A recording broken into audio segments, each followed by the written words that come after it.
né? Muita coisa. Cinco jogos esse ano em que sai na frente e toma virada. Pois é muita coisa. Gabigol só faz gol de pênalti. Fez um outro É, dia com a bola rolando, foi um milagre. Realmente tem coisas muito estranhas acontecendo no Flamengo. Isso é indiscutível que tem. E que me parece ser tudo contextualizado um problema muito parecido com o problema que o Corinthians tem, de um time envelhecido, de um time Ah, mas que dá para comparar? O Gabigol não, tem 25 não, anos, não, sei lá. sim, eu sei, mas você tem Everton Ribeiro, você tem Arrascaeta, você tem Davi Luiz, enfim, você tem um time, o Gerson que não voltou a ser aquilo que o Gerson era, só num jogo, né? na estreia do Sampaoli. Isto. Isso, né? Três jogou É, bem. você não tem um goleiro absolutamente confiável. Aliás, sem querer voltar a falar de arbitragem, eu discuto se o gol da vitória do Atlético Paranaense não houve falta do Vitor Roque no Santos, porque o cara saiu, pombas, com a cabeça arrebentada. Tá bom, foi uma bola dividida, mas foi uma bola dividida em que o atacante acertou a cabeça do goleiro. Ele não quis, é claro que ele não quis. Mas não foi uma entrada temerária do Vitor Roque no goleiro?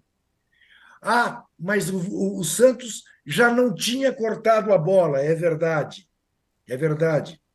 E o Santos tomou um primeiro gol que aquilo. Em matéria de estranheza, Zé Trajano, você quer lance mais estranho que aquele? Como é que, o que ele fez ali? Como é que ele tomou aquela bola desviada? Ele pula muito antes do Vitor Roque tocar na bola. Então, há coisas estranhas acontecendo na Gávea. E eu diria que o que há de mais estranho na Gávea é que quem manda na Gávea é a patota dos jogadores, não é o treinador, não é o diretor de futebol, não é o presidente do clube.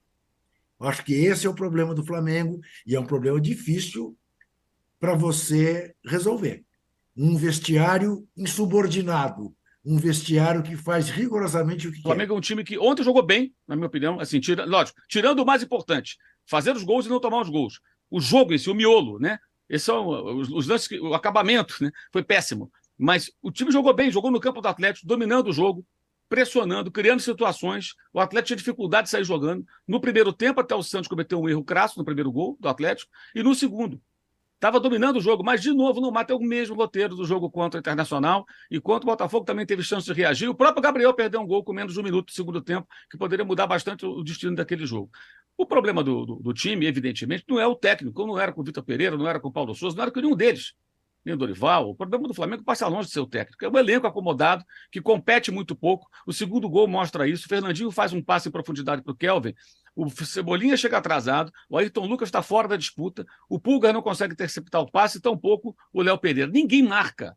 O Kelvin Cruz é totalmente livre. Depois, até na minha opinião, tem uma falta no Santos que é evidente, né? O Santos toca na bola e ele leva uma joelhada do Vitor Roque. Quebrou ali o osso da face, negócio desse aí, quer dizer, ele não pôde nem se levantar para tentar fazer a defesa no rebote, porque ele estava nocauteado. E achei muito estranha a atitude do árbitro Rafael Claus, que não olhou VAR, não olhou nada, nem precisava de VAR. Houve uma falta no goleiro, mas isso não deve ser a pauta principal. A pauta principal é a bananice do Flamengo. O modo banana está de volta. Né? O time não compete, não disputa, e eu até recuperei uma declaração numa entrevista dada pelo presidente Rodolfo Landim, quando ainda candidato, né? Pus até na minha rede social, e perguntei, mandei uma mensagem para ele perguntando se ele vai fazer aquilo que ele prometeu em 2018. Não recebi resposta até o momento, estou aguardando. Sobre cobrança contra esse tipo de comportamento, postura profissional, que não acontece no Flamengo. Não acontece no Flamengo. O Flamengo tem uma folha de pagamento, o custo do futebol do Flamengo, dos jogadores, é de 26 milhões ano. 26 milhões. 26 milhões mês, perdão, que ano. Mês, 26 é. milhões mês. É um custo altíssimo, é uma folha de pagamento altíssima. São jogadores caros, são jogadores bons. Agora, o time que jogou ontem também tem um outro detalhe que eu acho que o torcedor tem que se ligar, que é uma questão de elenco. O elenco é bom. Agora, o time que jogou ontem, se não jogar concentrado e não tiver um espírito de competitividade lá no talo, não ganha. Porque é um time bom, mas não é espetacular. Santos, Wesley, Fabrício Bruno, Léo Pereira e Ayrton Lucas. Pulgar, Thiago Maia, Everton Ribeiro, Cebolinha, Gabriel Barbosa, Matheus França. É um bom time.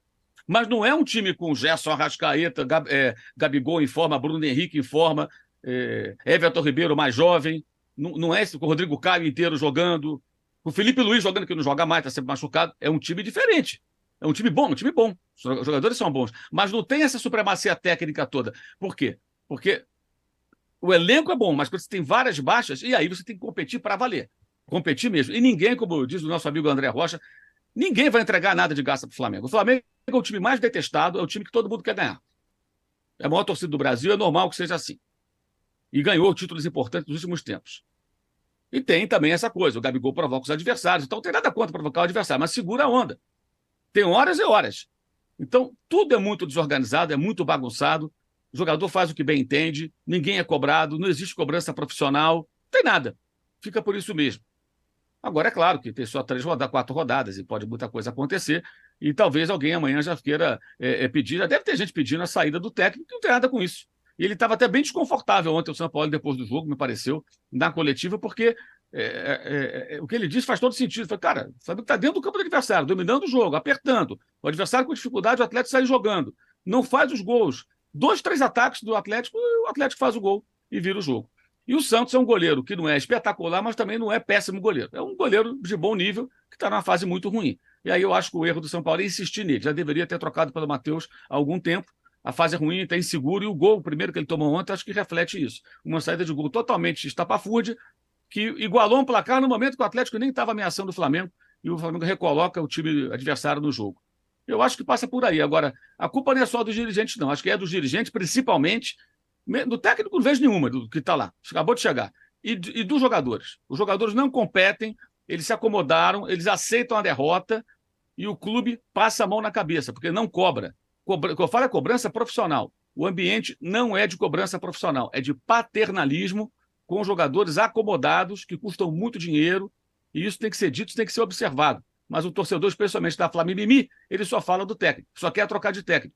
Né? Já tem gente falando, o campeonato turco está acabando em poucos dias, não sei o quê, quer dizer, volta de novo essa ladainha de Jorge Jesus.